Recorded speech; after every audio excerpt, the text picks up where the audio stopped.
This is a Briggs and Stratton single-cylinder engine. Spark thread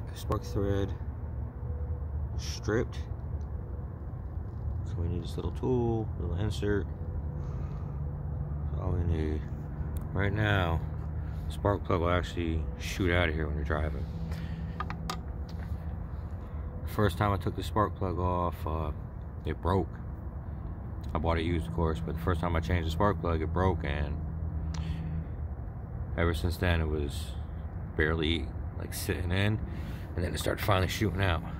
This is what happens when people over tighten, use power tools and too much force on that. It's just aluminum threads, you know you can't really do that much, but it's got to be tight. So you basically put this in here, make it nice and flat. You put this on here, stick it all together in a hold. I don't got them out with me right now, so I'm about to just do this some kind of way.